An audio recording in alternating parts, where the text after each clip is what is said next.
Do not watch this alone if you're about to lock up at work, call a ride, or walk through an empty parking garage.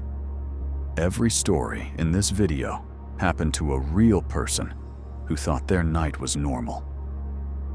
Before we get into these accounts, tap subscribe, hit the like button, and turn on all notifications so you never miss new episodes from the Nightmare Index. That was the night I learned a gas station can feel more like a trap than a job. I worked overnights at a small highway station outside Des Moines, Iowa. It was the kind of spot truckers used as a quick stop and locals used when everything else had closed.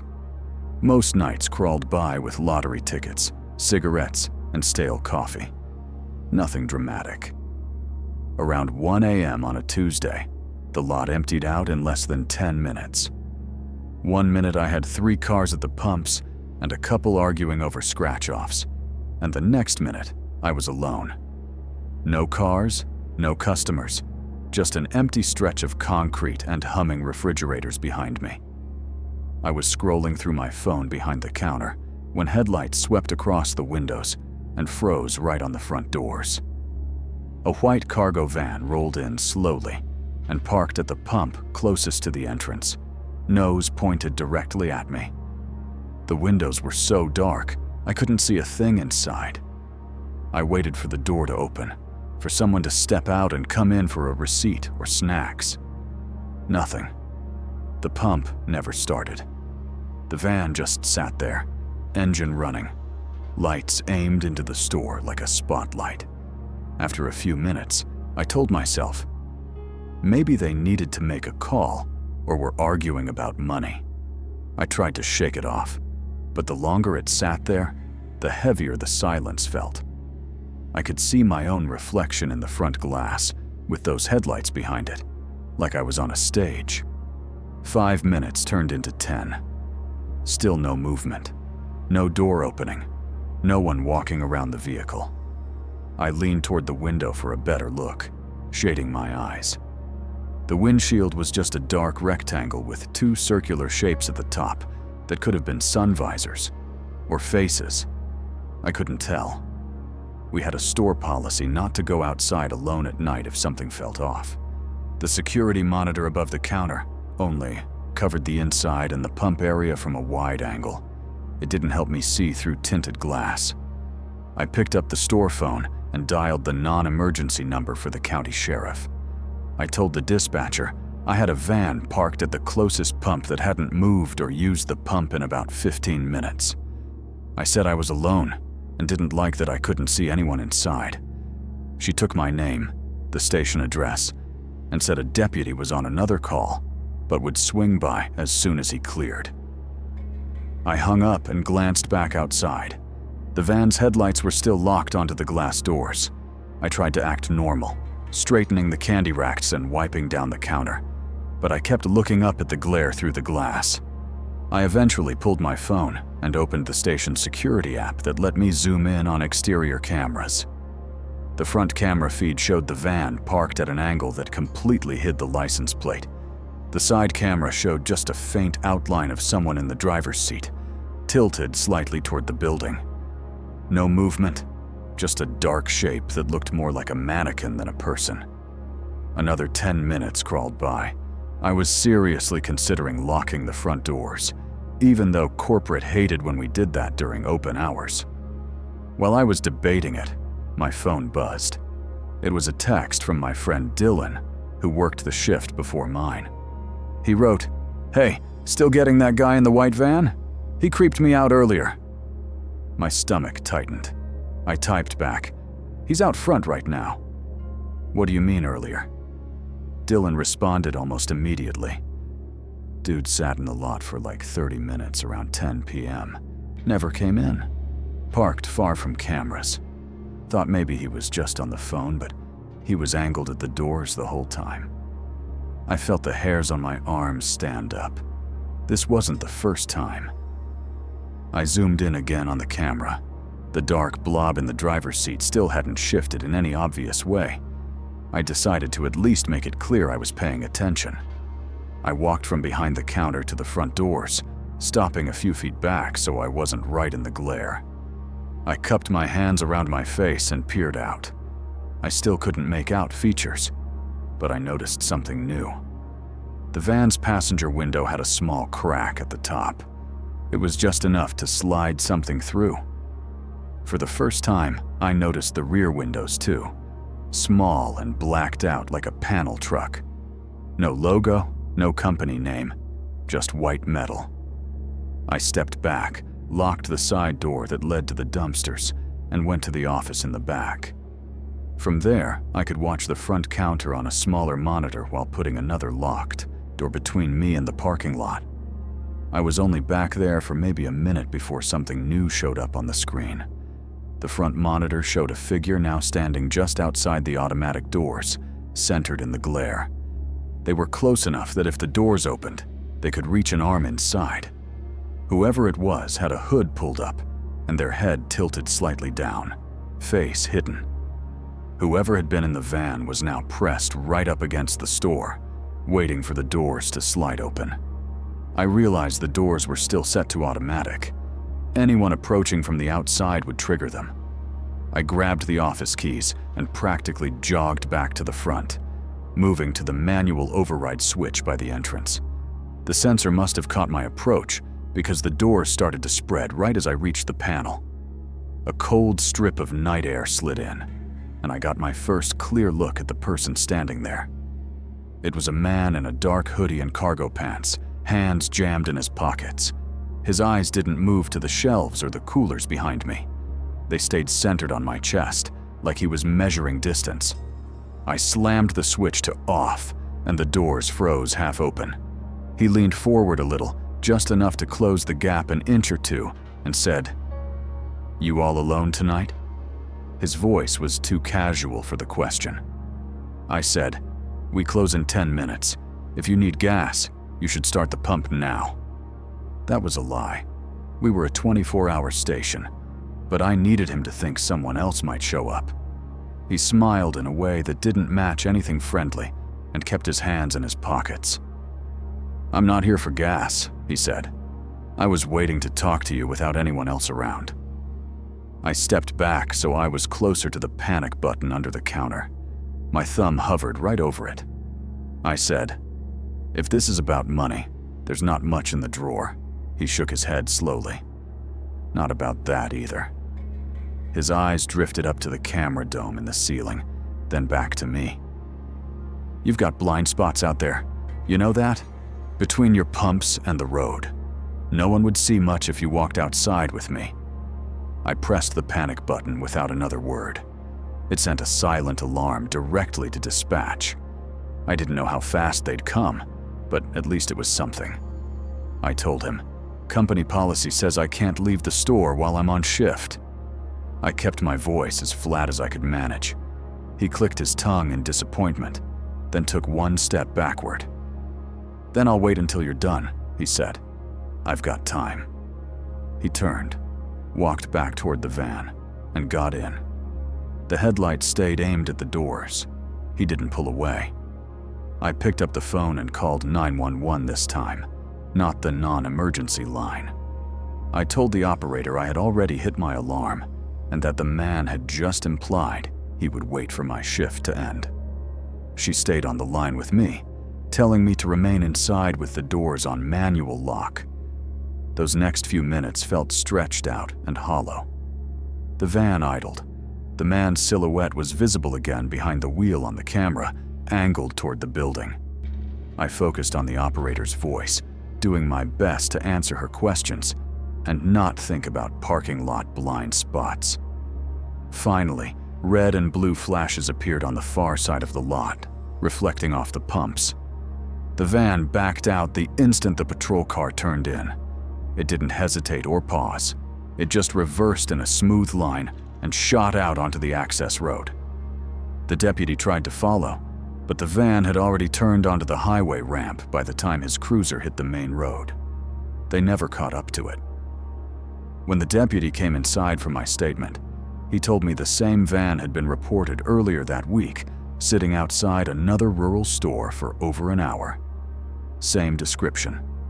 No plate number. No clear view of the driver. Corporate later installed 2 new exterior cameras and changed the door settings so they could be switched to locked with a single button at the register. They also added a rule that no one closes alone anymore.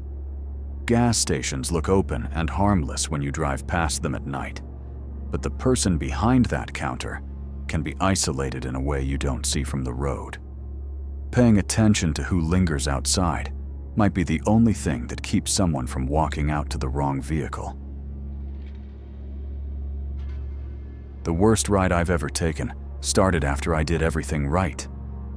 I was a college senior in Atlanta, leaving a friend's apartment after a small get-together on a Friday night. I hadn't been drinking because I had an early shift at my campus job the next morning, but I was exhausted, and it was almost 2 a.m. I ordered an Uber like I'd done 100 times before. The app matched me with a gold Toyota Camry, driven by someone named Marcus, rating 4.96. Car color, make, and plate flashed on my screen. I waited by the lobby door, watching the little car icon inch closer on the map. A gold Camry pulled up right where the pin was dropped. The plate matched what was in my app. The driver rolled down the passenger window, leaned over, and said my name with a smile. He looked to be mid-30s, clean-shaven, baseball cap, plain hoodie. Totally ordinary. Checked the back door handle. It was unlocked. So I got in, buckled up, and said hi. The app said, "Marcus is arriving." I thought maybe he just hadn't tapped start yet. The car pulled away from the curb smoothly. I set my backpack on the seat next to me and glanced at the screen. It still showed the car slightly away from my actual location. I figured GPS was lagging. We drove for about a minute before he finally tapped the phone mounted on his dash. "Got you heading back to campus, right?" he asked. I confirmed and watched the route populate on my phone as well. The blue line showed a straight shot down a main road, then a left toward my dorm. At first, everything matched. Same road, same traffic lights. But then we hit an intersection where the map told us to go straight. Instead, he clicked on his turn signal and made a right down a quieter side street. I looked down. My phone still showed we should have stayed on the main road. His phone had a dark interface I didn't recognize, not the standard app screen. I couldn't see the route from the back seat, just a dark rectangle of light. I said, "Hey, my map shows a different way. Is there construction or something?" I kept my tone casual. He didn't answer at first. He turned down another street, this one with fewer houses and more overgrown trees hanging over the road. Then he said, "This way avoids some lights. I do this route all the time. It's quicker." The app on my phone updated, recalculating, but it didn't recognize the turn he'd just taken. The blue line tried to reroute us back onto the main artery, while our little icon moved farther away from it. That's when he tapped something on his own phone, and the dome light above me shut off. At the same time, I heard the soft click of the central lock engage. My door's lock indicator dropped down on its own. My chest tightened.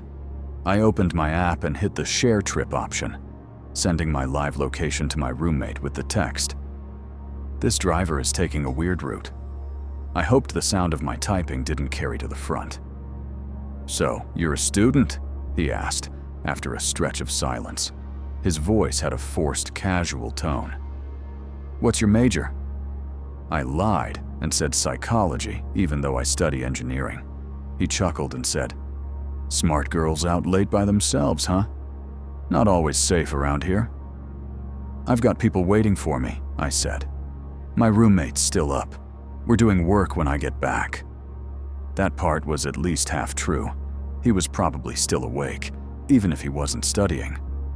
The road we were on had almost no streetlights now. My phone's map showed us approaching a highway overpass, but the blue line still insisted we should be several blocks in the other direction. I watched the little icon drift farther from the highlighted path. My roommate texted back, "What do you mean, weird route?" Then another.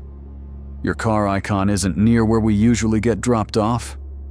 My driver took a left, then a right, threading through unfamiliar side streets. Houses grew farther apart. Empty lots and small industrial buildings started popping up. I hit the emergency option in the app with my thumb, which brought up a screen with a big Call 911 button and the car's details. I didn't press it yet, but I kept it open. I said, "Can you please get back to the main road? This doesn't feel like the right way." I tried to stay firm but not panicked. He glanced at me in the rearview mirror. His eyes met mine for half a second, and there was no trace of surprise, like he'd been expecting that question. "We're fine," he said. "GPS likes to send people through traffic. Trust me, I've lived here all my life." Instead of heading back toward any main thoroughfare, he slowed as we approached an intersection with a mostly dark gas station on one corner and a closed tire shop on the other. He rolled through the stop sign and took another turn away from the only visible traffic. At that point, I made a decision. I slid my hand into my backpack and wrapped it around a heavy metal water bottle I carried. With my other hand, I raised my phone to my ear and said, loudly enough for him to hear, "Yeah, I'm in the car now. I'm about 10 minutes out. You're standing by the dorm entrance, right?" No one had called me. I just pretended the text notifications were a ringtone. I kept going. "Yeah, the driver's name is Marcus. Gold Camry, plate number." I read the plate out loud exactly as it appeared in the app. "Yeah, I see you on Find My Friends. You're right at the front gate." The driver's hands tightened slightly on the steering wheel. I saw his jaw clench in the reflection of the side window. He didn't say anything, but his next turn finally angled us back toward a more populated area. A pair of headlights appeared in the distance, then another. My roommate texted, "I'm calling campus police. Keep your location on." I replied with just one word, "Yes." The driver exhaled sharply and said, "You know, you don't have to act like I'm kidnapping you. I'm just avoiding traffic." I didn't answer. I just kept the silent phone pressed to my ear, like someone was still on the line. Eventually, I recognized an intersection near campus. We passed a coffee shop I frequented and a pharmacy that stayed open late. He didn't turn into the usual entrance, though. He headed toward a side gate that stayed locked after midnight. Before he could pull up to the dark gate, a campus police SUV swung around the corner with its emergency lights on. It stopped in the middle of the street, blocking our lane. My driver braked hard. One officer got out and approached the driver's window. Another moved to the rear of the car on my side. The one by my door tapped the glass and motioned for me to lower it. The driver slowly unlocked the doors from his phone. The officer asked if I was okay. I said, "I don't feel safe," loud enough that the driver could hear. He started protesting immediately, saying I was overreacting, that he always took back ways to avoid drunk drivers near the bars. The officer stepped me out of the car and walked me to the sidewalk while they ran his information. They told me my roommate had called, saying my real-time location didn't line up with the normal drop-off path from that address. The ride was canceled by the officer on the scene for safety reasons. The driver was told to leave campus property and not accept rides from that area for the rest of the night. They couldn't arrest him just for taking alternate routes, but they filed an incident report and told him every move he made while on campus was now on record. I ended up walking the rest of the way with the SUV trailing slowly behind me until I reached my dorm. It was only a few blocks, but it felt longer with that empty gold car still in my mind.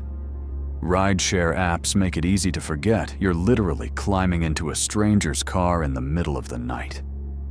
Double-checking the map and letting someone follow your route can turn a weird drive into something you actually get to complain about later, instead of something that ends much worse. I thought a solo weekend in a mountain cabin would clear my head. Instead, it turned into the longest night I've spent awake. I'm a software developer who works remotely, and last fall, I rented a small cabin in western North Carolina through a short-term rental app. The listing bragged about total seclusion, no neighbors in sight, and a private gravel road up to the property. After months of non-stop deadlines, that sounded perfect. The host sent me detailed directions, warning me not to rely on GPS after a certain point. By late afternoon on a Friday, I was winding up narrow roads lined with trees that blocked most of the sky. The cabin itself was small but cozy, with a metal roof, front porch, and a view that dropped off into thick forest. There was spotty cell service, but the Wi-Fi worked well enough for emails and streaming. The host had installed a smart lock and a porch camera that fed to a tablet on the kitchen counter. He said it was mostly for package deliveries, but it can be handy if you're expecting anyone. I wasn't expecting a soul. That first evening, dark clouds rolled in faster than I'd anticipated. Heavy rain started hammering the metal roof, and thunder echoed through the hills. It was loud, but in a way that made the place feel insulated from the rest of the world. I made dinner, pulled up a movie, and started to unwind. Around 10 p.m., over the noise of the storm, I heard a sharp, deliberate knock at the front door. Not tree branch scraping, not random thuds from the wind. 3 solid hits on wood. I froze with my fork halfway to my mouth. I didn't know a single person within 50 miles. The host lived in another state. I had arrived in daylight and hadn't seen another car on the road for the last 20 minutes of the drive. The knock came again. Same pattern. 3 distinct impacts. I grabbed the tablet from the counter, thumbed it awake, and pulled up the live porch camera feed. The image popped up in color. Empty wooden porch, railings slick with rain, porch light glowing over a wet doormat. No figure, no vehicle lights, nothing. I told myself maybe it was the storm playing tricks on the structure, but the timing felt too precise. I walked slowly toward the front door anyway, staying to one side in case someone was looking in through the glass inset. The deadbolt was already turned. I checked it again, then looked through the peephole. All I saw was dark trees shifting in the wind and rain sheeting off the roof edge. No cars, no movement close to the deck. I backed away and set the tablet on the coffee table where I could see it from the couch. My heart rate eventually settled, and I went back to my movie, trying to chalk it up to nerves. Maybe 15 minutes later, the knocks started again. 3 hits, evenly spaced, like someone with all the time in the world was testing whether I'd open up. I grabbed the tablet before I even stood up. The porch feed was still on. Once again, the deck was empty. The camera's timestamps matched the sounds I had just heard. There was no delay. If a person had been right at the door, they should have appeared at least for a second. I muted the TV and stood there, staring at the grainy image of rain hitting the wood. I tapped through the recorded clips. The system stored motion-triggered snippets. There were a few from when I had first arrived, a short one from when a UPS driver had dropped off a package earlier that day, as the host had mentioned. Nothing from the last half hour. My rational side told me the knocks were probably the frame expanding or some loose panel reacting to the weather. But something about the exact spacing and pressure made that explanation feel thin. I went around the cabin, checking every lock twice. Front door, back door, to the small deck, the windows in the bedroom and living area. Everything clicked shut. The back door had a simple handle with a deadbolt. No camera covered that side. Thick trees crowded close to the deck, branches whipping in the wind. I debated calling the host, but I didn't want to sound like a paranoid city person unused to rural sounds. Instead, I texted a friend my location and a quick, "If I don't text you by morning, call me." It was half a joke, half not. The third round of knocks came just after midnight. This time it was louder, as if someone had stepped closer or used more force. Again, 3 hits. No shuffling, no additional sounds before or after. I jumped up and stared at the camera feed. The lens showed the same empty deck. Porch light, wet railing, rain, nothing else. I realized my hand was shaking enough that the tablet screen jittered slightly.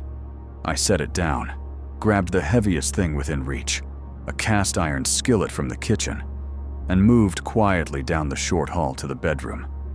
I locked that door too, even though I knew if someone got inside, a flimsy interior lock wouldn't do much. As I sat on the edge of the bed, another sound cut through the storm.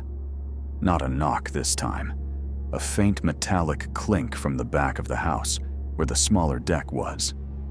It reminded me of someone testing a door handle. The cabin had no rear camera. I pictured someone walking around the structure, staying just out of view of the single lens on the porch. The thought made the room feel smaller. My phone signal flickered between 1 bar and no service. I managed to send a text to the host. "Hey, hearing knocks at the door. Camera shows no one. Is this normal out here?" The message hung on sending for a solid minute before turning to delivered.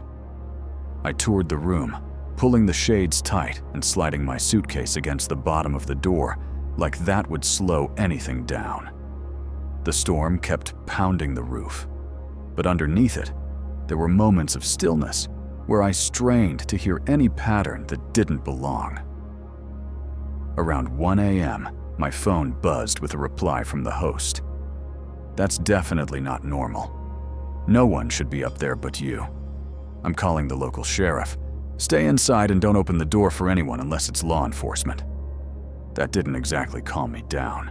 I texted back, "Do they know how to find the place?"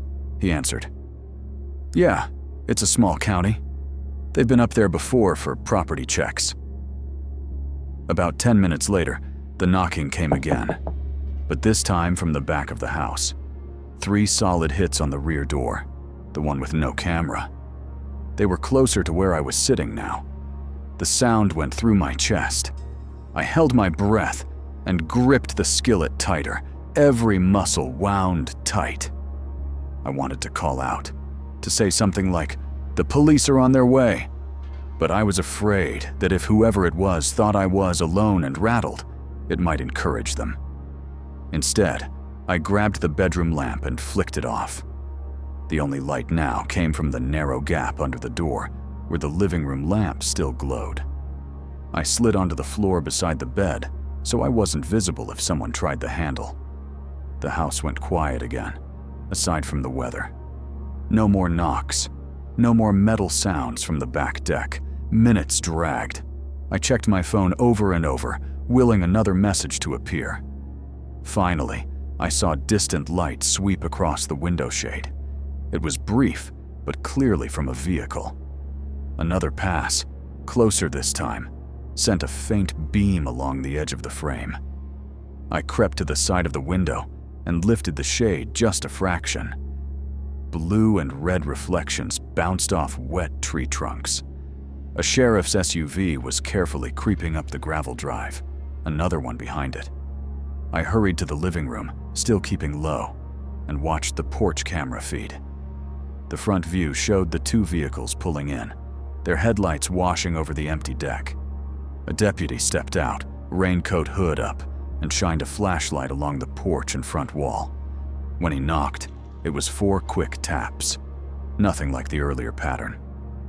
I opened the door just wide enough to see his badge and uniform, before unlatching the chain and letting him and his partner inside. They swept the cabin, then the immediate area with their lights. The mud around the front steps was a churned-up mess from the storm, but the dirt along the back deck had clearer patches. One deputy crouched down and pointed something out to the other. Even from inside, I could tell there were marks in the softer soil. They told me later, those impressions looked like where someone had stood repeatedly near the rear door, angling themselves where the front camera wouldn't catch them. The prints were too distorted to pull a shoe brand from, but the depth suggested an adult, not a kid messing around. The deputies stayed until close to dawn, parked at the base of the drive. They said they'd add extra patrols around that road for a while and suggested the host install at least one additional camera and motion-activated floodlights in the back. I checked out a day early and drove back to the city with the tablet's blank porch feed stuck in my mind, the camera showing nothing at the exact moment someone was close enough to knock.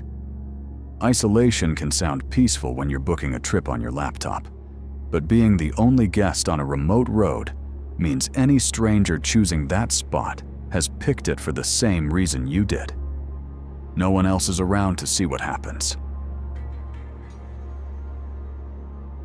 I woke up to my rental's keypad chiming like someone was calmly testing numbers inches from where I slept. I had booked a one-bedroom Airbnb in Chicago for a work conference. The listing showed an updated unit inside an older brick walk-up, secure entrance, keypad lock, self-check-in. It was a lot cheaper than the conference hotel, and reviews called it quiet and safe. I arrived on a Thursday afternoon, dragged my suitcase up 2 flights of creaky stairs, and found the unit door with a modern keypad lock in the center. The host had messaged me a 4-digit code earlier that day with a note. "Please don't share this with anyone. It changes between guests." Inside, the place looked just like the photos. Exposed brick, small kitchen, view of an alley and neighboring buildings. The hallway outside had one dim bulb at each end, flickering slightly. I didn't love that, but the deadbolt and keypad made me feel better. That first night, I got back from the conference around 11 p.m. I grabbed some takeout, locked the door behind me, and double-checked it out of habit. The keypad beeped once when the lock engaged. I set my suitcase in the closet, laid my laptop bag next to the couch, and turned on a podcast while I ate. I fell asleep on the pull-out couch instead of the bedroom because the TV was in the living area. The front door sat maybe 8 feet away, separating the unit from that narrow hallway.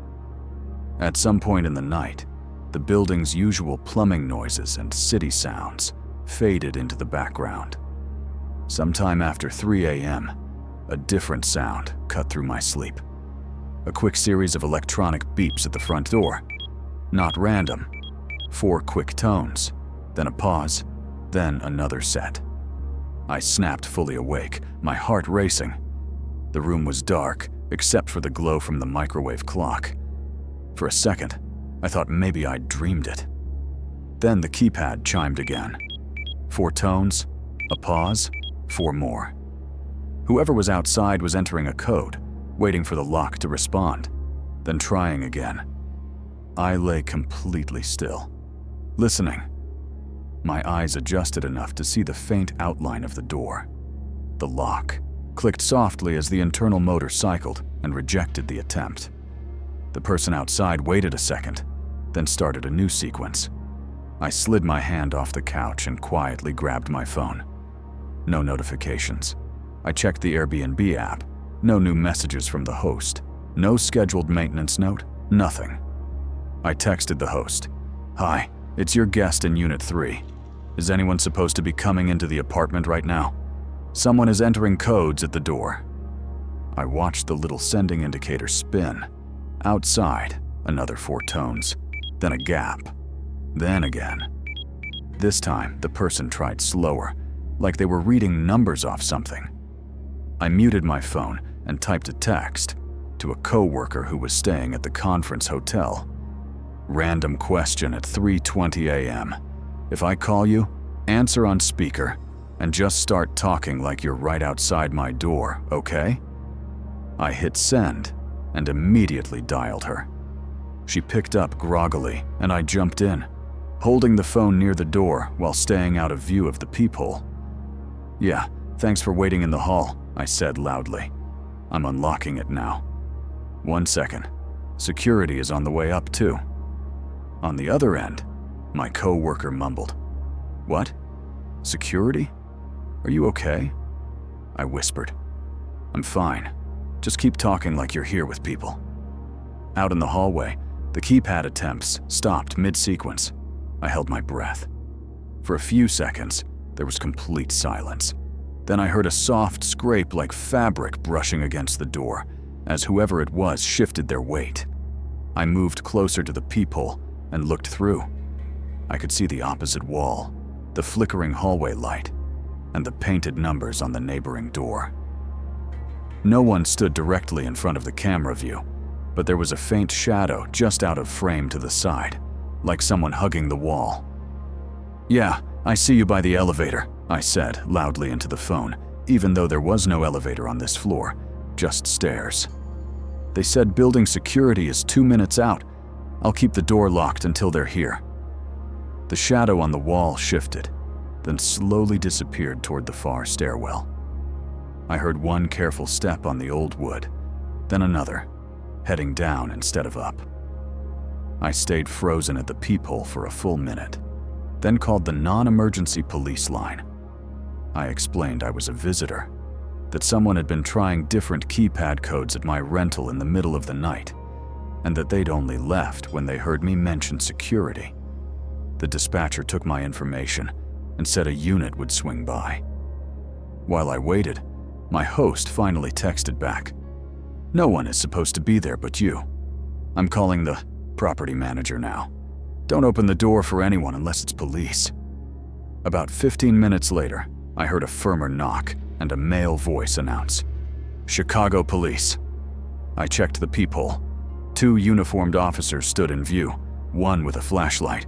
I cracked the door with the chain still on and confirmed their badges before letting them in.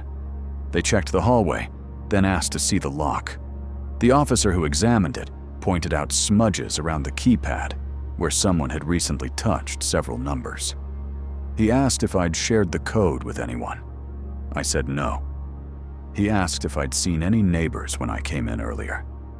I remembered a man in a dark jacket carrying grocery bags who'd held the main door for me without making eye contact.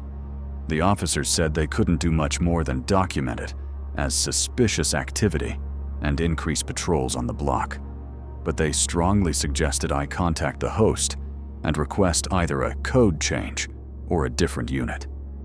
They also recommended I use the deadbolt and the extra door bar the host kept in the closet. My host wrote back again a little later, saying the property manager admitted she sometimes reused codes for cleaning staff and contractors and had forgotten to clear an old one tied to a previous worker. There was no way to know if that was who had been out there that night, but they pushed a new code to the lock remotely while I watched the keypad lights blink. I wedged the door bar under the handle and moved my suitcase in front of it anyway.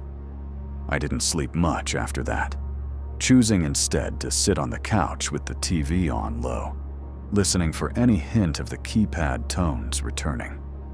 They didn't. Digital locks feel high-tech and convenient when you're booking a place online, but every shared code is still just a number that can linger in someone's memory long after a reservation ends. Changing that string of digits is simple. Realizing who else might still know it is the part that's hard to see from a listing description. Working hospital security, I was used to uneasy families and late-night arguments, but that sedan waiting on level 4 was a different kind of problem. I took the night shift at a mid-sized hospital outside Phoenix after leaving the military. The pay wasn't amazing, but it was steady, and most of my job boiled down to checking visitor badges, escorting nurses to their cars, and calming down the occasional drunk who wandered into the ER thinking it was a bar. The main building sat next to a 5-level parking structure connected by a covered walkway on level 2. Cameras covered every entry and the ticket gate, but the upper floors had dead zones where the lenses couldn't see between concrete pillars. We all knew about them. On a Thursday just after 1 a.m., the ER quieted down. I did a routine exterior check. Locked side doors, clear ambulance bay, nothing out of place. When I got back to the security office, My partner Luis was studying the parking cam feeds. He pointed to one screen. "See that?" he asked. A dark blue sedan sat alone near the far corner of level 4. It's been there for over an hour. No one walked to the stairwell or elevator. People fell asleep in their cars all the time, waiting on relatives. Usually there was a reason. A bag visible on the seat, a blanket, someone clearly dozing. This car sat perfectly centered in the stall. No interior light, no movement. We rewound the footage. The car had pulled in around midnight, slow and deliberate. The driver backed into the spot so the front faced the aisle instead of the wall. No one had gotten out. Luis said, "Could be someone decompressing. Could also be someone scoping out nurses leaving alone." There had been a string of break-ins at other hospitals in the region, targeting staff walking to their cars after shifts. Administration had drilled that into us during training. We decided I'd go up and do a visible patrol, just walking the lanes with a flashlight. Sometimes making sure people knew security was paying attention was enough to discourage any plans. I took the elevator to level 3 and walked up the ramp to 4 instead of riding all the way, out of habit. Fewer ambush points that way. As soon as I stepped onto the open deck, there was that specific city night quiet. Distant highway noise, a faint hum from the lights, and big pockets of silence between vehicles. The blue sedan sat where we'd seen it on camera, near the corner closest to the exit ramp. Its windows were heavily tinted. No handicap placard, no hospital parking pass hanging from the mirror. The engine wasn't running, but the hood still had a slight heat shimmer in the cooler air. I kept my flashlight low, sweeping the concrete instead of blasting it into the car. Approaching like that let me see under the frame first. No feet visible. When I reached the driver's side, I angled the beam toward the side mirror. From there, I could see just enough of the interior to tell someone was in the seat. Head tilted slightly down, hands on their lap. I rapped my knuckles on the glass. The figure didn't react. I tried again, louder. After a beat, the person inside lifted their head slowly. A man, maybe late 40s, unshaven, eyes unfocused, like he'd just snapped out of a daze. I pointed to my badge and motioned for him to crack the window. He rolled it down only an inch or two. Enough for sound to get through, not enough for much else. "Evening, sir," I said. "Security. Everything all right?" He blinked a couple of times like the words had to travel a long way. "Yeah. Just thinking," he said. His breath smelled faintly of alcohol when it drifted through the gap. "My wife's inside. Is she a patient tonight?" I asked. His eyes slid toward the hospital towers, then back to me. "She works here," he answered. "Night nurse." That made me pause. If that were true, he'd know staff parking was on level 2, not 4. "What's her name?" I asked. He hesitated just a little too long before giving me a first name, and a very common last name. "We check on family and vehicles for safety," I said. "You'll need to park in the visitor section on level 2 or by the main entrance. This floor is mostly staff." His jaw tightened. "I'm fine up here," he said. His tone flattened in a way that made the hair on my neck react. "I'm not doing anything wrong."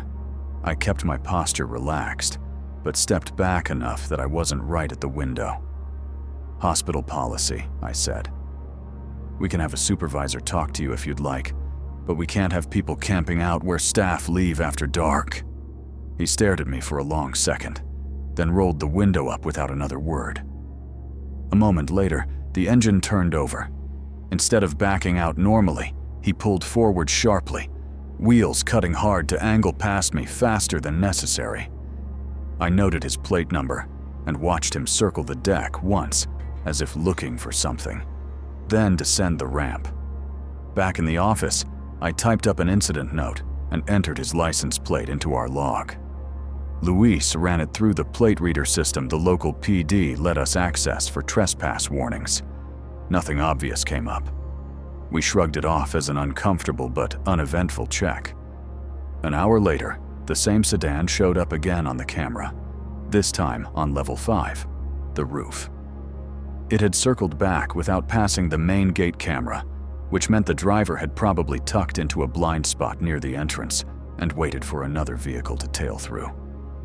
On the roof, the car parked near the stairwell door instead of out in the open. From the camera angle, only the rear quarter panel was visible, but the plate matched. Luis swore under his breath. "He's waiting for someone," he said. "Probably staff names he recognized on badges. We've had people do that." At that point, we called the non-emergency police line. We explained that we'd already contacted the driver once, and that he had returned to a different level and parked by an exit door used by nurses heading out after shifts. Dispatch said a patrol unit would come by. In the meantime, a nurse called down to our office asking for an escort to her car. "There's some guy sitting up near the top," she said. "He's been staring at my floor every time I look out from the stairwell window." I told her to wait by the elevator on level 2. Luis would walk her to her car, while I and a third guard, who had just come back from rounds, went up toward the roof via the opposite stairwell. When we pushed open the door to level 5, we stayed partially behind it, scanning before stepping all the way out. The sedan sat next to the other stairwell, driver's door open now, dome light off, the silhouette of the man visible only as a dark outline leaning against the frame. He wasn't on his phone, wasn't reading anything. He was angled toward the section where staff usually parked. I called out, "Sir, hospital security. You were told earlier to leave the upper levels." My voice echoed off the concrete. He snapped upright, then quickly slid back into the car. I saw his hand move toward the ignition. I lifted my radio and said loudly, "Phoenix PD is on the way, and your plates are logged at this facility. If you go now, they'll still be looking for this vehicle on the street." That made him hesitate. He sat with the door half closed, weighing his options. For a moment, I thought he might ignore us and drive off like before. But instead, he stepped out slowly, hands visible. "I'm just here for my wife," he said again. But this time, there was anger under it. "She's ignoring my calls." "Then you can wait in the lobby like everyone else," I replied. "You can't hang out on staff levels watching where people park. That's not how this works." He muttered something under his breath that I couldn't catch and slammed his door. The timing was almost cinematic. Red and blue reflections started bouncing off the concrete just then as a patrol car rolled slowly up the ramp. The officers spoke with him for several minutes while we hung back. They eventually escorted him off the property with a formal trespass warning on file. Later, one officer came into our office and said the man had a prior restraining order related to a nurse who worked at a different facility. They couldn't prove he was targeting anyone specific here, but the pattern was enough for them to take it seriously. After that night, our hospital changed parking policies. Staff started getting escorts as a default after late shifts, and we added extra sweeps on the upper levels instead of just walking the main connector. We never saw that sedan again, at least not on our cameras. Multi-level garages feel anonymous, rows of identical vehicles and gray pillars. But someone with patience can sit just out of sight for hours, waiting for an opportunity. The uniform and radios helped me that night, but most people walking to their cars after work only have their instincts, and whoever happens to be paying attention on the cameras. I go hiking to get away from people, but that afternoon in the state park, I realized one wrong encounter can be more dangerous than any wildlife on the trail. I live in Colorado and spend most weekends outside. I stick to marked trails, check weather reports, and let someone know my route. I'm not reckless, just drawn to quiet places. Last summer, I drove out alone to a popular state park about an hour from Denver. It was a weekday, which meant thinner crowds than usual. I signed in at the trailhead kiosk, noting my name and planned loop. then set off with a small pack, water, and snacks. The path climbed gradually through pine trees, with switchbacks that eventually opened into clearings with views of distant ridges. About 40 minutes in, I realized I hadn't seen another hiker since the first mile. No big deal. That's part of the appeal. Birds called overhead, and the crunch of gravel under my boots kept a steady rhythm as I climbed. Around the halfway point of the loop, the trail crossed a fire road. A metal gate blocked vehicle access, and a weathered sign marked the boundary between two management zones. I paused to take a sip of water and check the small paper map the rangers handed out at the entrance, tracing the line I'd followed so far. That's when I heard a man's voice behind me say, "You picked a quiet day to come out here." I turned. A man in what looked like a park uniform stood about 15 feet away, just stepping out from a side path I hadn't noticed. He wore a tan shirt with green sleeves, dark green cargo pants, and a wide-brimmed hat. At first glance, he looked official, but his shirt didn't have the standard embroidered patch I was used to seeing. Instead, there was a small metal pin on one side, and a blank area where a name tag should have been. His belt gear looked mismatched too. No radio, just a clip-on flashlight and something that might have been pepper spray. "Yeah," I said, keeping my tone neutral. "Nice to have some space." He smiled a little too wide. "I'm doing a check on the upper section today," he said. "This loop gets confusing after the next ridge. We've had people wander onto private land. Where are you headed?" I held up my map without getting closer. "Just the standard loop back to the main lot," I said. "Trail 3 to Trail 6, then back down." He nodded slowly, eyes traveling over me in a way that felt more personal than a ranger's quick safety scan. "There's a quicker way down if you want it," he said. "A connector that isn't on the printed maps yet. Cuts your time in half. I can show you where to turn." That set off an immediate alarm in my head. I'd hiked this park plenty of times. They were meticulous about updating maps and signage whenever they rerouted.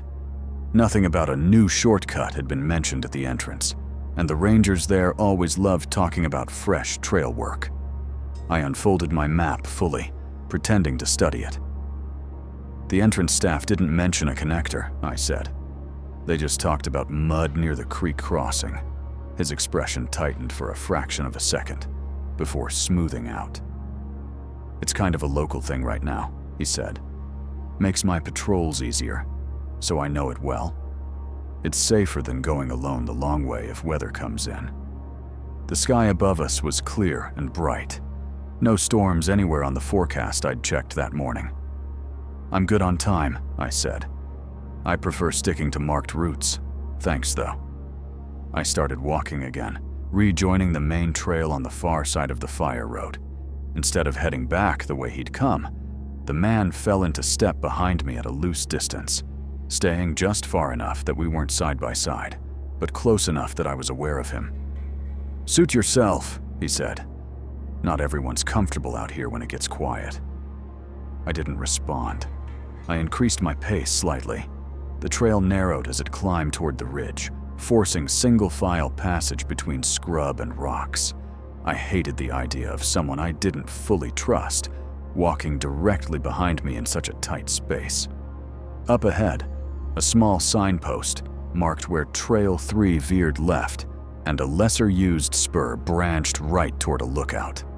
The official sign only mentioned the lookout, no connector or shortcut. The man behind me called out, "You can cut right here instead. I'll walk with you to make sure you find the junction." I stopped and turned to face him squarely, keeping my trekking pole angled between us. "What's your name?" I asked.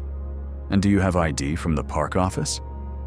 For the first time, his relaxed demeanor cracked. "Why?" he asked. The word came out a little too quick. "Because I've been coming here for years," I said.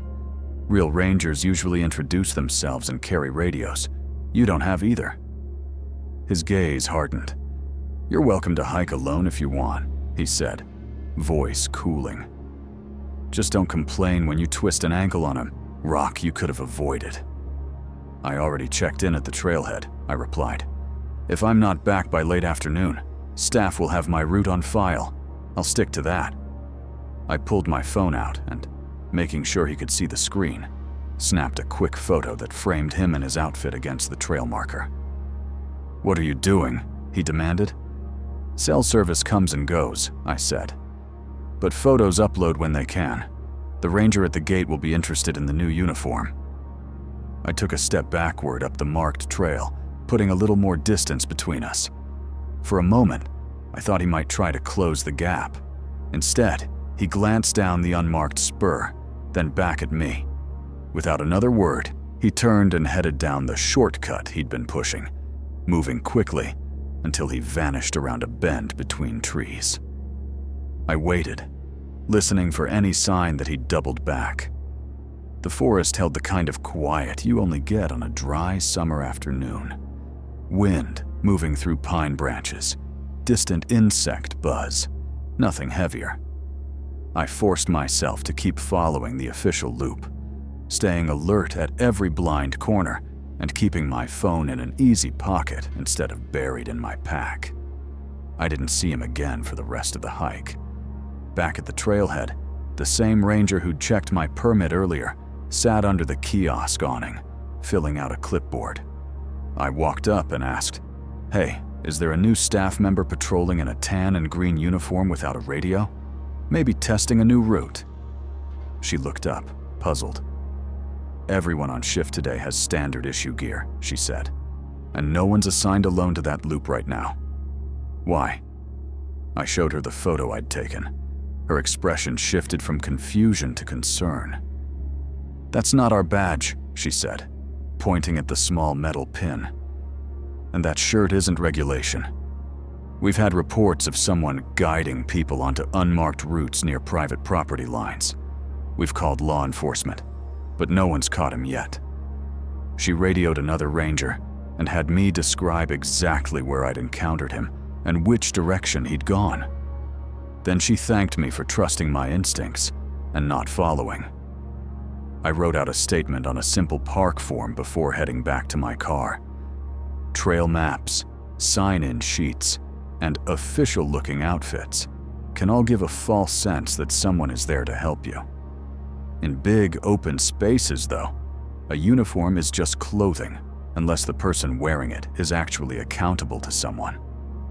On remote paths, being polite but firm about staying on marked routes might be the only line you have. Closing a grocery store late at night feels routine until you realize one customer chose not to leave. I worked as an evening manager at a mid-sized supermarket in a quiet suburb. We closed at 11 p.m., which meant most nights I stayed until midnight, balancing registers and making sure everything was locked. We had a small crew, one cashier, one stocker, and me. On a Wednesday in early winter, the store was almost empty by 10:30. A few regulars grabbed last-minute items, and a man in a gray hoodie wandered slowly through the middle aisles, pushing an empty cart longer than anyone I'd seen that week. He didn't pick anything up, just drifted from section to section. At 10:55, I made the standard closing announcement over the intercom. "Attention shoppers, we will be closing in 5 minutes. Please bring your final selections to the front." 2 customers hustled up to the registers. The man with the gray hoodie remained in the cereal aisle, cart still empty. I walked over to him and said, "Hey sir, we're closing. Anything I can help you find quickly?" He didn't look at me right away. He stared at the boxes in front of him like they were blank. Then he turned his head just enough to say, "I'm just looking," before moving 2 steps farther down. "We're shutting lights off in about 10 minutes, I added. "If you need something, now's the time." He ignored that and continued strolling. I headed back to the front and told my cashier, "Once he comes up, we're done. Lock the doors as soon as the last person leaves." My stalker started pulling display items in from near the entrance. At 11 sharp, I made the final announcement. The time is now 11 p.m. and the store is closed. Please bring all purchases to the front lanes. The few remaining shoppers paid and exited. I watched each one go out the automatic doors and into the parking lot. I didn't see the man in the hoodie. I walked the aisles calling out, "We're closed for the night. Is anyone still shopping?" No response. I checked the cereal row where he'd been. Empty. The cart he'd pushed sat abandoned near the end cap, still with nothing inside. We followed our nightly lockup checklist.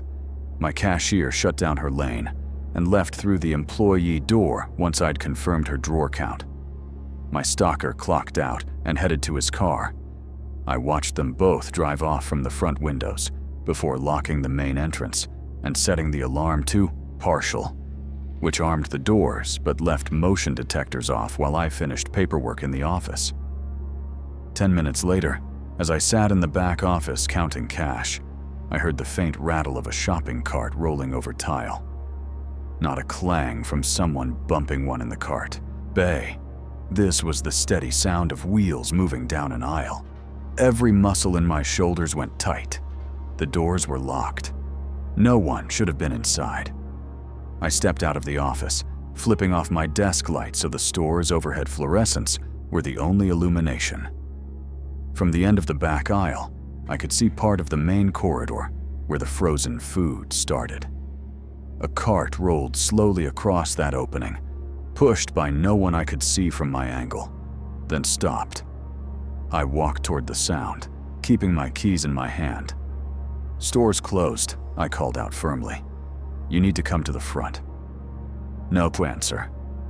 As I reached the main aisle, I saw the cart, the same one from earlier, its handle damp from where someone's hands had recently been. It sat angled at the mouth of the cleaning supplies row. I rounded the corner slowly. Halfway down, between towering shelves of detergent and trash bags, stood the man in the gray hoodie. He was facing away from me, staring at the metal stockroom door at the very end of the aisle. His hood was up now. "Sir, we're closed," I repeated, stopping a safe distance behind him. "You can't be back here. I need you to head to the front so I can let you out." He didn't turn around. "I know where your back exit is," he said quietly. "I've seen you take the trash out." That comment landed like a stone in my stomach. I hadn't recognized him as a regular, but apparently he'd recognized me. "Those doors are alarmed," I said. "You won't be able to leave that way." I lied. Only the fire exits were wired directly. The stockroom door led to a loading dock we locked manually. He finally turned. His eyes didn't match his casual clothing. They were too focused, like he'd already run through scenarios in his head and was just choosing one. "I'm not looking to steal anything," he said. "I've just been waiting." I stepped back half a pace, angling my body so I could retreat toward the open center of the store. "Waiting for what?" I asked, even though I wasn't sure I wanted the answer.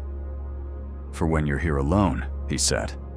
The way he said it, flat and matter-of-fact, made my mouth go dry. "You always walk the aisles after you lock the doors. Same route, same time." Adrenaline surged through me. I raised my voice. "You need to leave now, or I'm calling the police." I held up my phone for emphasis, thumb poised over the emergency dial. He smiled, but there was nothing friendly in it. "You're welcome to call," he said. "They're not going to sprint over here just because a shopper stuck around." He took one slow step toward me, time of 1,000 mia. I made a choice in that second. Instead of backing away down the aisle, I cut sideways between end caps into the wider seasonal section, where there was more open space and a clearer path to the front office. I moved fast, not running, but close. "Leave the cart and go to the front doors," I called over my shoulder. "I'm hitting the panic alarm." Our store had a silent alarm button in the office that went straight to a monitoring company. I jogged behind the service desk, slipped through the swinging half door, and hit the hidden switch under the counter with more force than necessary. While my finger was still on the button, I called 911 from the store phone, giving our address and explaining in clipped sentences that a man had remained inside intentionally after closing, was aware of my routine, and had blocked me near a locked rear door. The operator told me officers were on their way and to find a secure spot. I locked myself in the manager's office, watching the monitors that showed each aisle. The cleaning aisle camera revealed the cart still parked near the middle. The man had moved out of frame. I flipped between angles, searching. Finally, I caught him on the frozen foods camera, walking slowly toward the front, head tilted as he scanned overhead for cameras. He stopped directly beneath one dome, looked up, and raised his hand in a small, sarcastic half-wave toward the lens. Then he walked to the main entrance and stood there, arms crossed, waiting. Red and blue lights washed across the parking lot a few minutes later. 2 patrol cars pulled up. The automatic doors were still set to locked, so an officer banged on the glass. The man in the hoodie raised his hand slightly and stepped back. I unlocked the side employee door to let the officers in. They separated us immediately. One spoke to him at the front, while the other stood with me in the office going over footage. When I showed them the section where he'd said he'd been waiting for me to be alone, the officer's expression hardened. They ran his ID and found an active trespass order from another grocery chain in the next town over for harassing staff after close. That changed how seriously they took it. They arrested him for criminal trespass and violation of prior conditions. The next day, corporate sent someone out to review our protocols. We added a policy that no one does final walkthroughs alone, and we now sweep the store with another employee before the last register closes instead of after. Our cameras were upgraded to record audio in certain sections, and every new hire hears about the man who treated closing time like a schedule to study. Supermarkets feel public and bright, rows of familiar brands under loud music. But the moment the doors lock, they're just large, empty rooms with a few workers and countless hiding spots. Knowing who's still inside when you turn off the open sign is as important as counting the cash drawer. I thought doing laundry in public would be safer than using the machines in my building. That early morning proved how wrong that assumption can be. I lived in a big apartment complex in Houston, where the shared laundry room was tucked behind the leasing office. The locks barely worked, and the lights flickered. After finding my clothes moved, and once, a stranger's items mixed into my dryer load, I stopped trusting it. Instead, I started using a 24-hour laundromat about 8 minutes away by car. Bright lights, cameras, plenty of machines. It stayed relatively busy during the day, but after midnight it was usually just a couple of people and the attendant. I'm a night owl, so late runs fit my schedule. One Sunday night, technically Monday morning, I rolled in around 12:30 a.m. with 2 baskets of clothes. The parking lot had 3 other cars spaced out in front. Inside, a middle-aged woman folded clothes near the back. A guy in work boots half slept near the TV, and the attendant wiped down folding tables. Comfortable enough. I loaded 2 washers near the middle row and settled at a table with my headphones and a book. Every few minutes I glanced up. Habit, not paranoia. People came and went. A young couple dragged in a bag of towels, arguing quietly about detergent. The woman at the back finished and left. About 20 minutes into my wash cycle, a man walked in alone. Early 30s, plain black jacket, baseball cap, no laundry basket or bag. He scanned the room with a quick sweep of his eyes, then walked straight to the plastic chairs directly facing my washer. He sat down, pulled out his phone, and held it loosely in his hands without really looking at it. His attention stayed fixed in my direction, but not on my face. He seemed to be watching the machines themselves. I told myself maybe he was waiting for someone. Maybe his laundry was already in a dryer out of my line of sight. But as I checked the rows, I realized every machine near him was either empty or running with someone else's things I had seen them load. My wash cycle finished. I stood up, trying to act normal, and started transferring clothes to a dryer, 2 machines down from where he sat. As I moved shirts and jeans from the open washer door, his gaze tracked the motion. Not subtle, not pretending, just watching. The attendant, a guy in his 20s with earbuds in, disappeared into the back room to refill vending machines. The TV near the front played some late-night infomercial, the volume low. The man in the black jacket shifted one chair over to stay directly across from my new dryer. I forced myself not to shrink. Instead, I made sure my phone was in my pocket, unlocked. I texted a friend. At laundromat. One guy here being weird. No laundry. Just planted in front of my machine. I shared my location and set the thread to notify always. You come here a lot? The man asked suddenly. His voice cut through the hum of spinning drums. Sometimes, I said without looking directly at him. I focused on setting the dryer time and hitting start. You live close? He pressed. I've seen you around. I'd never seen him before in my life. Just passing through, I lied. Moving soon. He chuckled softly. No, you're here regular, he said. Sunday night, same time. Couple of weeks now. My scalp prickled. I hadn't realized my habit had tightened into that specific of a pattern. I change it up, I said. Sometimes I go to the one across town.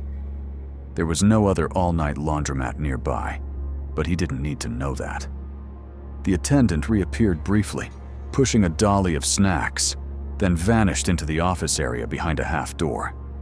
The man in the black jacket glanced over, then leaned back in his chair. You should be careful leaving here so late, he said casually. A lot of people don't lock their car doors. Easy pickings. I'm getting picked up, I replied. My cousin's outside most nights. I said it with enough confidence that I almost believed myself. He tilted his head slightly. Funny. Didn't see anyone with you when you came in, he said. Just you and those baskets. My friend texted back. Want me to call? I can stay on while you finish. I typed back. Yes, call now. Say you're outside waiting with the engine on. A few seconds later, my phone vibrated. I answered on speaker. Hey, I'm parked out front, my friend's voice said, playing along. Take your time. I filled up the tank. I raised my voice slightly so it carried. Okay, cool. I've only got one dryer going. 15 minutes maybe. The man's eyes shifted toward the glass front doors, as if he could see through the reflection. For the first time since he'd entered, his attention broke from my machines. Didn't know you had someone with you, he said. Thought you liked the place quiet. I don't come alone, I lied. Not late. He fell silent for a minute, then stood up and walked slowly toward the vending machines, pretending to examine the snacks. Instead of picking anything, he positioned himself near the corner where he could see the parking lot through the windows. My friend kept talking about nothing.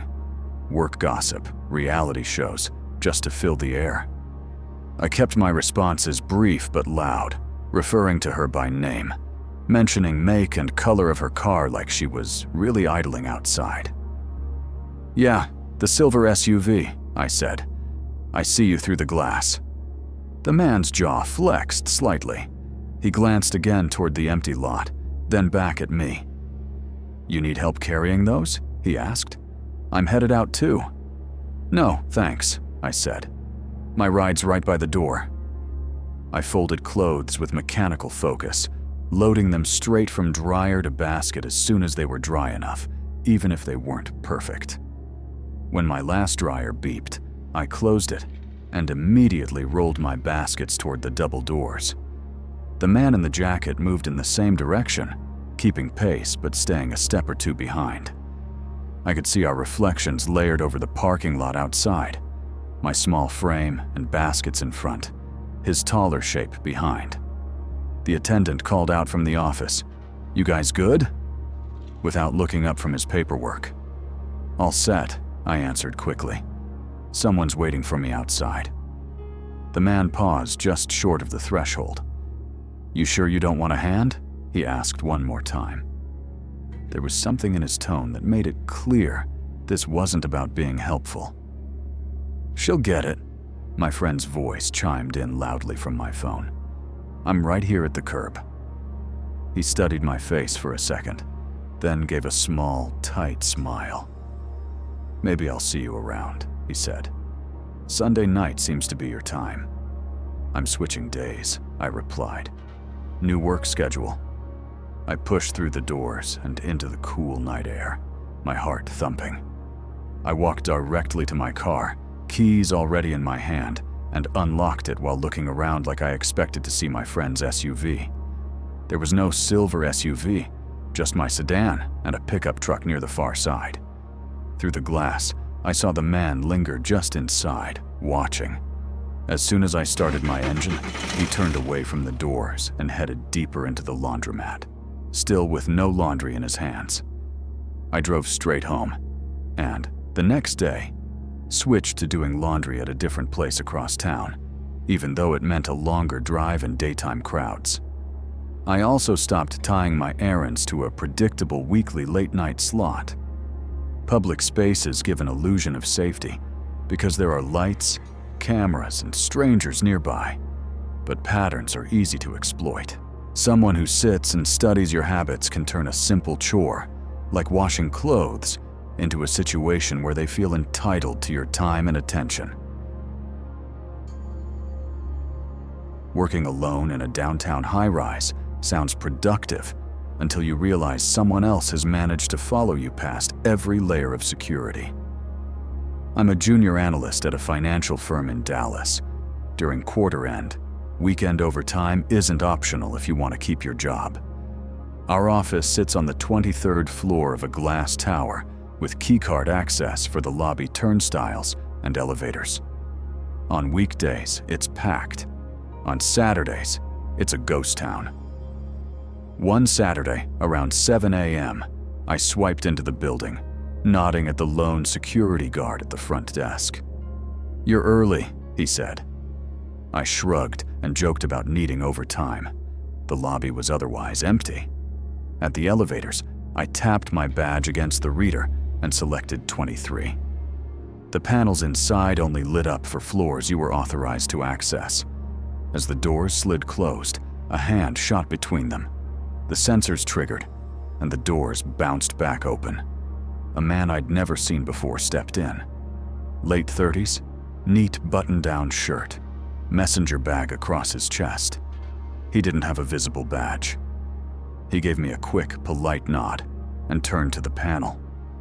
None of the floor buttons glowed except mine. "Mind hitting 19 for me?" he asked, motioning toward the controls. "Badge holder's dead this morning." He tapped the plastic clip on his belt, where a retractable badge reel hung empty.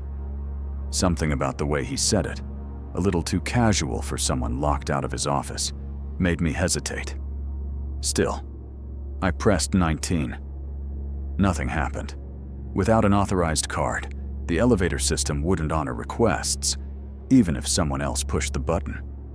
"Weird," he said, frowning. "Guess it's really linked to the card." He laughed it off like a minor inconvenience. "I'll just ride up and walk down the stairs. Appreciate it." The doors closed. As we ascended, I studied his reflection in the stainless steel wall. No company logo on his shirt, no laptop case, just that small messenger bag. His shoes were more like casual sneakers than office wear. When we stopped at 23, the doors opened onto the silent hallway leading to my firm's glass entrance. Our logo glowed faintly on the wall opposite the elevators. I stepped out. So did he. "Stairs should be around the corner, right?" he asked, gesturing down the hall past my office's doors. He'd just told me he worked on 19, but he looked very comfortable stepping into a restricted floor he technically couldn't reach on his own. "Yeah," I said slowly. "Emergency stairwell is at the end." I pointed, keeping my distance. "You'll need a card to get back onto your level, though." He smiled. "I'll figure it out. Thanks for the ride." He walked down the hall, past my office, toward the stair door. I swiped into my firm's suite and let the heavy glass door close behind me, watching his reflection in the lobby glass. Instead of going straight to the stairwell, he paused halfway, turning his head slightly, like he was checking nameplates beside each suite. Then he continued, pushed through the door, and disappeared from view. I tried to shrug it off as odd but harmless. Inside our office, the lights were on motion sensors. They flicked on as I walked past rows of empty desks toward my cubicle. The city spread out beyond the floor-to-ceiling windows, still hazy from early morning light. I sat down, opened my laptop, and tried to focus on spreadsheets. 10 minutes later, my phone buzzed with a building-wide alert. Reminder: do not allow unknown individuals to tailgate behind you into secure areas. All visitors must register at lobby. It wasn't unusual to get generic security reminders, but the timing made my pulse quicken. I walked to our reception area where the security monitor for our floor's hallway camera was mounted. The feed looped in a small window. I rewound a couple of minutes and watched the elevator doors open.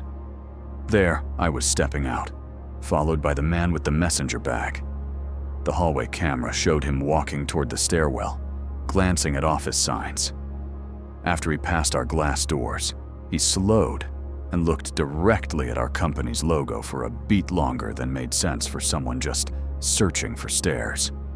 Then he kept going. I fast-forwarded.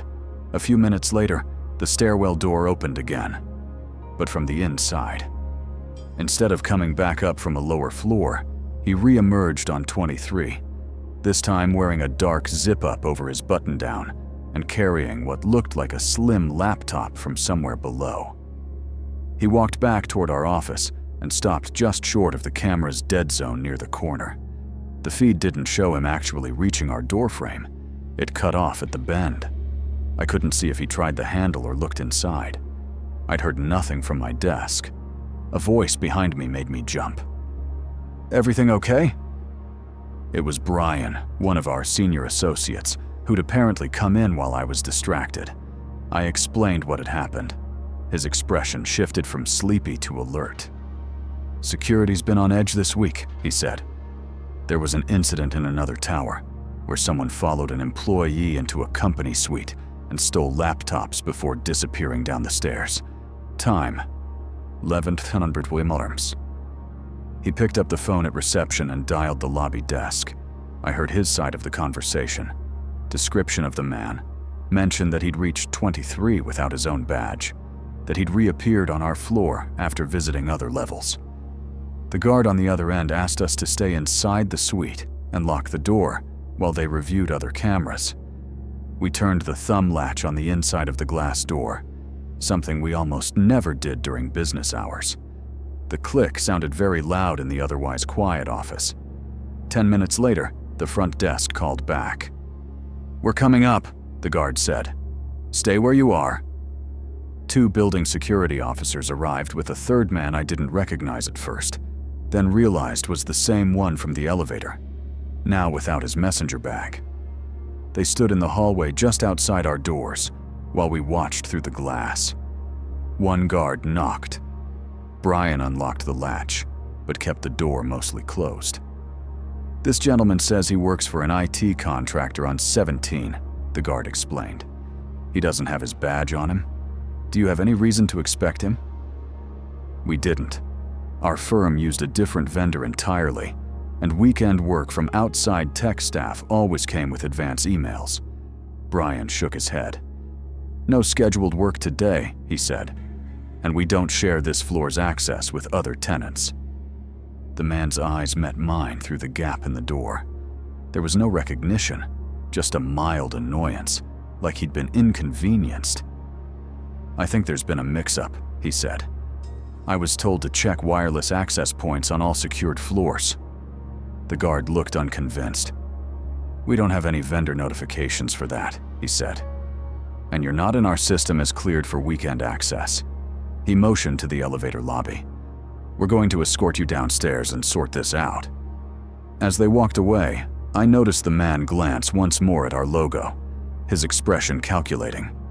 The security officer later told us that when they checked camera footage from other floors, they saw him trying several office door handles and lingering near unattended desks where laptops were visible. He'd entered the building right behind an employee earlier, pretending to check his pockets for a lost badge. The building revoked his access request from whatever contractor he'd claimed to represent and filed a trespass report with local police. Our company responded by tightening weekend access even further. No more solo entry without prior approval, and mandatory notification to the front desk whenever someone badged into the office on off days. High-rise security can feel tight because there are cards, cameras, and guards. But none of that helps if you let someone ride the elevator with you just because they look like they belong. Being the first person in the office on a weekend might be good for your workload, but it also means you're the only one around to notice who doesn't fit. Selling used electronics online felt like easy extra cash until one buyer turned a simple parking lot meetup into something else entirely. I'm a 27-year-old guy living in Ohio, and like a lot of people, I use online marketplace apps to clear out old tech. I follow the basic safety tips: meet in public, bring someone when I can, and avoid giving out my home address. Last spring, I decided to sell an older gaming console with a few controllers and games. I listed it with photos and a fair price. Within an hour, someone using the name Ty messaged me. He asked if it was still available and immediately offered my full asking price if we could meet that night. His profile had a picture of a guy in his 20s wearing a sports hoodie with a handful of previous ratings that looked legit. "Cash okay?" he wrote. "My little brother's birthday is tomorrow," trying to surprise him. I suggested meeting at a well-lit strip mall near my apartment, where there was a coffee shop and a grocery store. He agreed to the location, but kept pushing the time earlier than I'd offered, like he was in a rush. We finally settled on 9 p.m. Around 8:40, he messaged, "Here, parked by the far light pole near the road, black SUV." That phrasing bothered me. Far light pole meant the edge of the lot, away from most foot traffic. I replied, "I'll be in front of the grocery store entrance. You can walk up. I'll have it in a backpack." "I've got my kid in the car," he wrote back. "Can you just bring it over real quick? I'll flash the headlights." I looked out my apartment window toward the direction of the shopping center, chewing on that. On one hand, people really did shop with their kids in tow all the time. On the other, every safety article I'd ever read about marketplace meetups said to avoid going to someone's vehicle. I typed, "I don't walk up to cars, store entrance only. If that doesn't work, we can reschedule another time in daylight." There was a long pause before he wrote, "Fine, be there in a minute." I packed the console carefully into my backpack along with the controllers and games, grabbed a friend who lived down the hall, and asked if he'd come hang out at the coffee shop while I did the sale. He agreed, half because he's a good guy, and half because he wanted coffee. We arrived at the strip mall just before 9. The parking lot was moderately busy, with cars coming and going. I noticed a dark SUV parked under a light near the road, engine running. Its headlights flicked once, then again, like a signal. My friend clocked it too. "That him?" he asked. I didn't head toward it. Instead, I stood right by the grocery store's sliding doors, message thread open on my phone, console ready in my bag. I texted, "I'm by the main entrance in the red jacket." No response. The SUV's lights flashed once more. It didn't move closer. Whoever was inside stayed put. After a minute, a different car pulled in. A small sedan with a woman driving and a teenager in the passenger seat. They parked closer to the storefront. The teenager got out carrying cash and walked straight toward me. "Hey, are you selling the console?" he asked. "I'm Ty." My stomach dropped a little. The profile picture had shown a man in his 20s. The kid in front of me was maybe 16. "Your profile said you were 24, I said carefully. He shrugged like it was nothing. "That's my brother's account," he said. "He's at work, so he told me to come instead."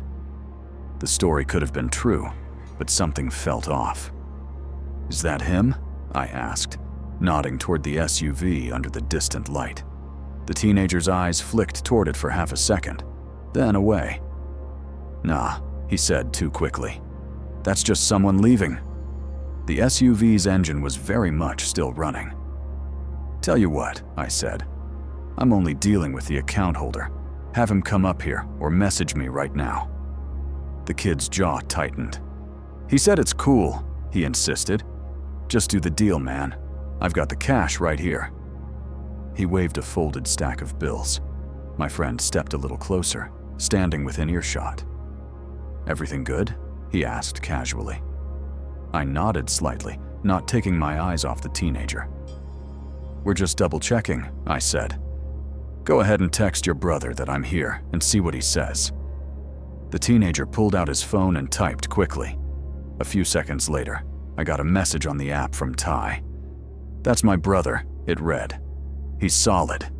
Just walk the console over to his car so nobody messes with the cash." "Which car?" I replied. "I'm not going to any car. Public area only." Almost immediately, the SUV's headlights flashed again, this time in 3 rapid bursts. It still didn't move closer. The teenager shifted from foot to foot. "He's right there, man. It's not a big deal. We're not trying to do anything shady." Everything about the setup screamed, "Do not go." They wanted distance from the store's cameras.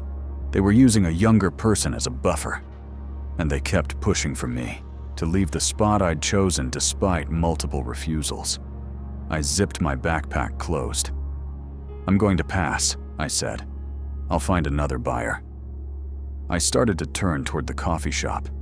The teenager stepped slightly in front of me, not blocking me fully, but enough that I'd have to shoulder past him. "Seriously," he said, voice rising. "We drove out here. Just walk over there for 1 second." My friend moved up next to me, making us a pair instead of me standing alone. He said no, my friend said. "If your brother wants it that bad, he can get out of the car and come to the door like everyone else." The teenager glared at us for a few seconds, then muttered something under his breath and stalked back to his mom's car. I half expected him to get in and leave, but instead, he walked right past it and headed toward the SUV, which still idled under the far light. He climbed into the passenger side. The SUV's brake lights glowed brighter for a second. Then the vehicle pulled out of its spot and circled the lot slowly, passing in front of the grocery store. As it went by, I caught a glimpse of the driver, a man definitely older than the profile picture, wearing a hoodie low over his face. He glanced our way, then turned his head when he saw my friend standing beside me and the bright storefront cameras pointing out. The SUV didn't stop. It exited the lot and disappeared down the road. A few seconds later, my listing received a "buyer no longer interested" message from Ty. I kept the console for another week before selling it to someone who agreed to meet inside the police department's safe exchange parking area in broad daylight. That transaction took 5 minutes and came with no extra drama. Online marketplaces make it easy to forget there's a real person on the other side of the screen who can choose the setting and terms to suit their own plans. Public spots, bright lights, and firm boundaries aren't just suggestions. They're the only leverage you have when the other party keeps trying to move you into the dark. If any of these real encounters made you rethink your late-night routines, tell me which one stayed with you the most in the comments. Your stories and reactions keep this channel alive. Make sure you subscribe, drop a like, and click the notification bell so YouTube actually shows you the next collection of true horror accounts from the Nightmare Index. Share this video with someone who thinks nothing bad ever happens in parking lots, ride shares, rentals, or quiet offices after dark. Stay cautious out there,